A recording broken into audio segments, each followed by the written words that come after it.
Long time Do you ago, guys, MySpace. do you guys remember MySpace? So you started off with eikaiwa, and on the side you started developing your own brand. I remember going in and I was just like praying like, Lord, please let him stock my stuff.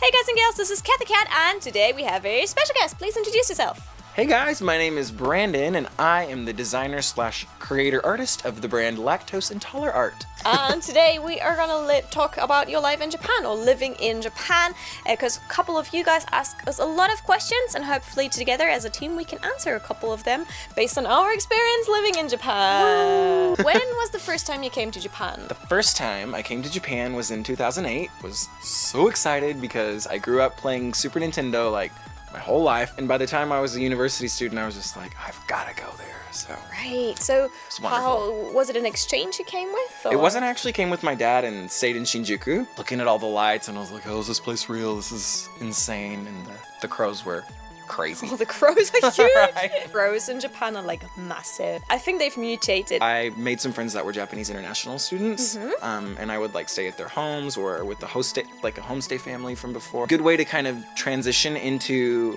more of the culture before actually moving over. Easier instead of like just jumping in and be like, hi, I'm Brandon, I'm from Oklahoma, and like, I like Nintendo. Right. Yeah. So you had like several tastes of the culture before you then decided to come here. Most definitely, yeah. Okay, Yeah.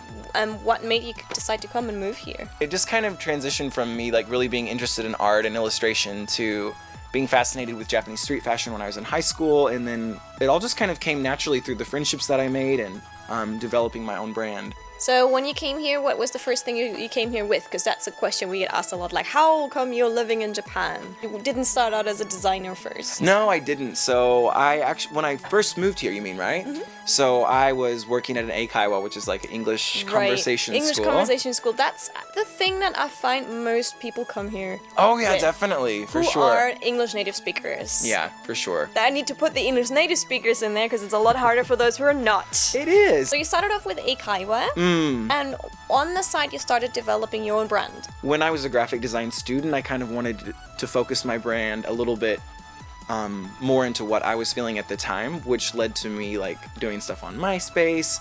Then later, long time do you guys ago, MySpace. do you guys remember MySpace? No, MySpace. I never even had MySpace. Did you not? No. Oh my gosh! I missed MySpace. I went straight to Facebook. From MySpace and from that whole time, like I connected with people, and I started kind of coming up with the name, Lactose Intoler-art, and doing more street fashion illustration, which later transitioned into my accessories, which kind of went into print, and now it's a full-on like lifestyle clothing brand.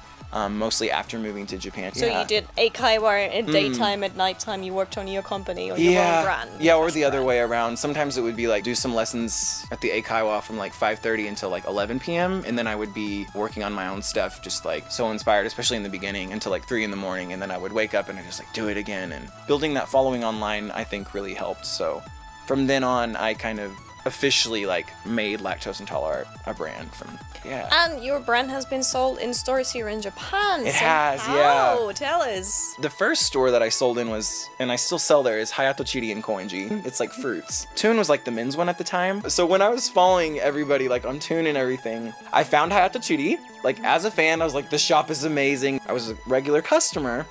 And then after I moved here and established the brand, I was like so nervous the first time. I remember going in and I was just like praying like, Lord, please let him stock my stuff. It was crazy because we already had like the customer like shop owner relationship because I'd shopped there for so many years. So I went in, I remember it was like October, I think, of 2013. And I was just like, I'm going in with my stuff right now.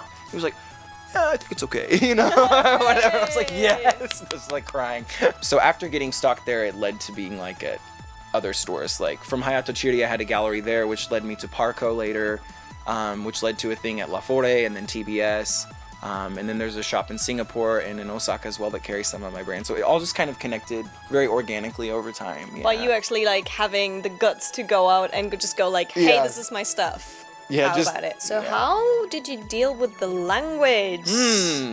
Yeah, the language is still sometimes tough, but I studied a little bit when I was taking design classes. I actually took like a satellite Japanese course just for 2 semesters. So it was the basic like hiragana, katakana, like can't really get you anywhere conversationally. Oh yeah, they're kind of like, oh, what a nice party. Yeah, right, exactly. Oh, by the way, this is a pen. Right. That kind of thing. I'm allergic to milk. Most of my Japanese is conversational, and it's been learned through conversation.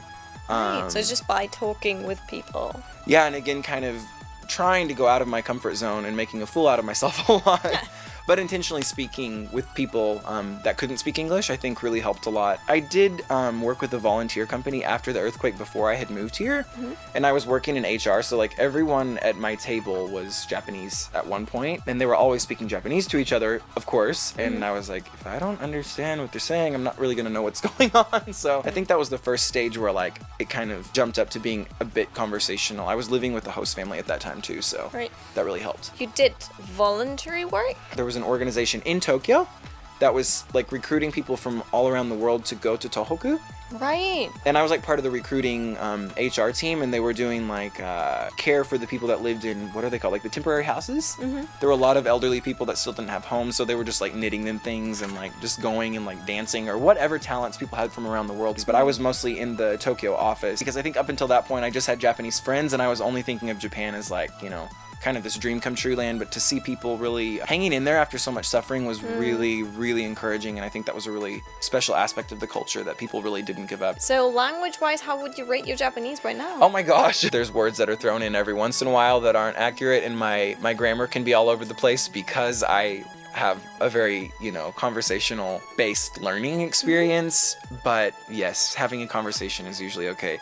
Doing business emails with Parco when I sold in that department store was another story. I was like, written Japanese is a whole new world. Yeah, and doing order sheets and all that, like in Japanese, like having to use a fax machine, I was like, I've never used a fax machine. Oh, no? I was like, why am I using a fax machine? It was a great experience. I was like, I've got to level up my Keigo.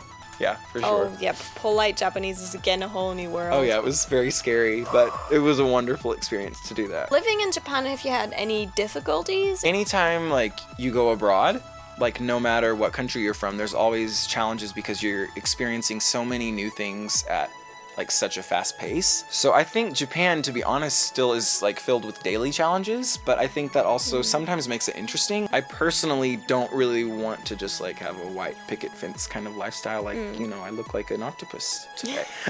I'd rather have a little bit of a challenge and be kind of like, you know, a crumbly squid than, I don't know, to feel too comfortable. I think that it's important for growth to mingle with people that are different, and it's hard, but I think as far as like specific challenges, of course the language, and then my reading is still not very good, so sometimes I'll get bills in the mail and I'm like, I still don't know what this bill is. And why is it in red? Oh, it's because I didn't pay it because I didn't know what it meant. Oops. Oh, right. Yeah. So kanji is a big thing. Kanji is a very big thing, you guys. Don't underestimate the power of kanji if you're thinking of If you like love kanji, you're on your best way. If you think they're like just a mystery, then I feel with you. So now living here in Japan and meeting Japanese people, working with Japanese people, what are the difference from back home, America?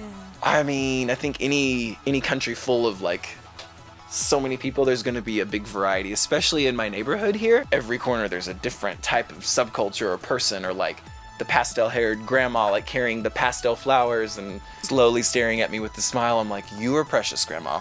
You are precious. In Tokyo, people are very busy and a bit private, I think, which was very different than like where I came from. It was very community-based. People are typically emotionally open, and they kind of wear their heart on their sleeve a little bit. And I learned like in Japan, sometimes it's better to just like hold it back. But in general, I think people are extremely respectful and polite and very understanding of people that are trying to speak Japanese as a second language overall. So actually showing the effort of wanting to speak with someone in the language would definitely get you more into more places or open you more doors. Definitely. If you just stick with English because you think, yeah, this is great, then you will still be very much the foreigner. There's definitely Japanese people that don't want to speak Japanese with foreigners, which is also interesting. I think you see another aspect of the culture when you're able to speak some of the language, you know. So these are a couple of things living in Japan from the point of Brand's life. All right. But we're also going to be talking about Japanese people and other things. We put the links below once the video is up. Also the link to your brand, Lactose Intoler-art. Thank you so very much for being here. Appreciate it. And catch you soon on Ask Japanese. Crumble a squid.